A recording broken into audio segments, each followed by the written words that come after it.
Hello, my dear friends. I, Dr. Rakesh Suram, welcome you all in my YouTube channel. Today, we will learn the new terminology in accountancy.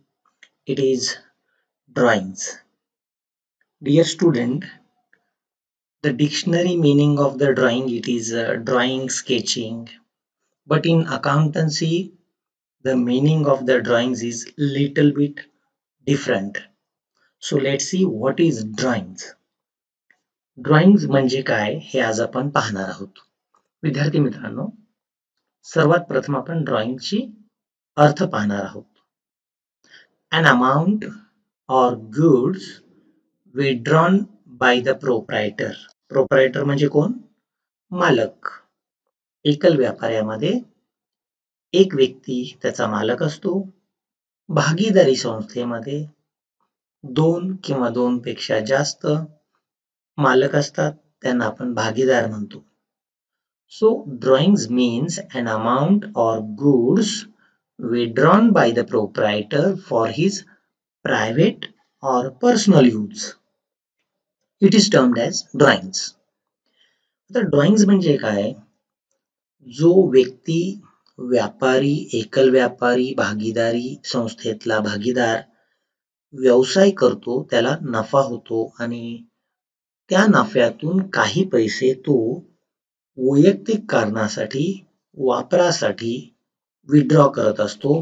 म्हणजे त्याला त्याचं घर चालवण्यासाठी, कुटुंब चालवण्यासाठी त्या व्यवसायातून दर महिन्याला काही ना काही रक्कम खाजगी वापरासाठी न्यावी लागते.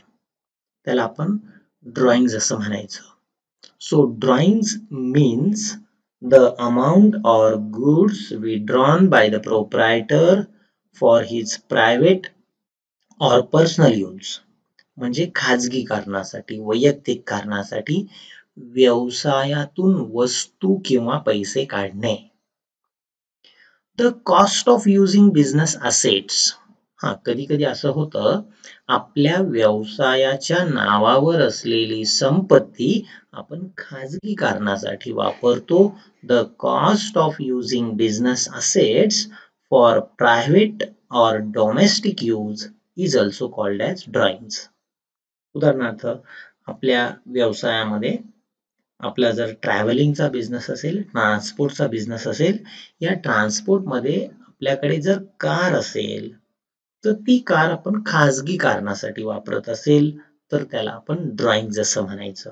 विद्यार्थी मित्रांनो, ज्यावेळेस आपण व्यवसायातून वस्तू काढतो किंवा व्यवसायाची एखादी संपत्ती खाजगी कारणासाठी वापरतो आणि जर वापराच्या बदल्यात आपण पैसे देत नसेल, त्याचा मोबदला देत नसेल, तर त्याला आपण ड्रॉइंग असं म्हणायचं.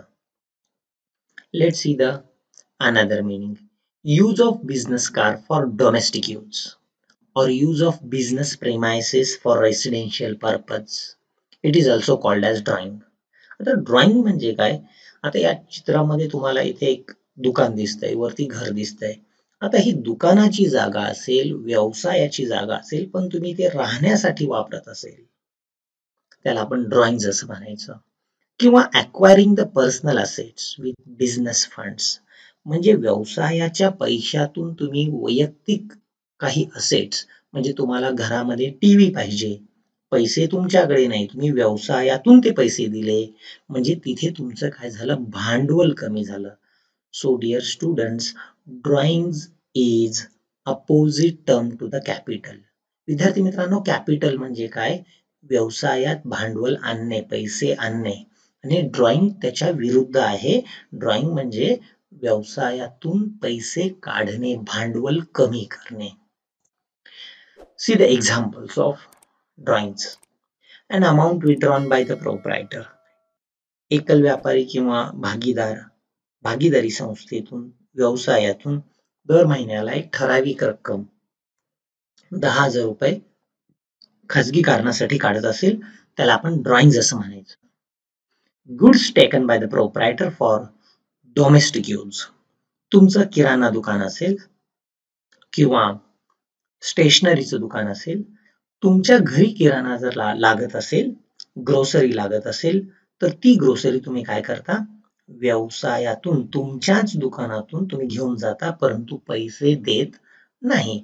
जर तुम्हाला या महिन्यामध्ये 5,000 रुपयाची ग्रोसरी किराणा लागत असेल, तुम्ही तुमच्या दुकानातून ती ग्रोसरी घेऊन गेला, किराणा माल घेऊन गेला आणि पैसे दिले नाहीत. इथे तुमच्या व्यवसायाचं भांडवल काय होतं? कमी होतं. So if the amount which is taken from the business for personal use or goods taken by the proprietor for domestic use is the best example of drawings. Okay, let's see more examples. Payment of daughter school fee. तुमचा मुलगा मुलगी असेल व्यवसायामध्ये, तो मुलगा शाळेमध्ये शिकतोय आणि आपल्याला शाळेची फी भरायची आहे. आपण काय केलं? ती शाळेची फी भरण्यासाठी आपण व्यवसायातून चेक दिला असेल. So payment of daughter school fees it is the example of drawing. Using the business vehicle for domestic use. व्यवसायाच्या नावाने तुम्ही कार घेतली, व्यवसायासाठी वापरत असाल, 60% व्यवसायासाठी, परंतु दुकानातून ऑफिसमधून घरी येण्यासाठी तीच गाडी तुम्ही वापरत असाल, दॅट इज ऑल्सो ड्रॉइंग. पण जर तुम्ही त्याचा मोबदला व्यवसायाला देत नसेल. Using the business premises for residential use, it is another example of drawing. म्हणजे व्यवसायाची जागा राहण्यासाठी वापरत असेल. बरीच लोक दुकानाच्या जागेमध्ये राहतात, दुकानामध्ये राहत असतील. So these are the examples of drawings.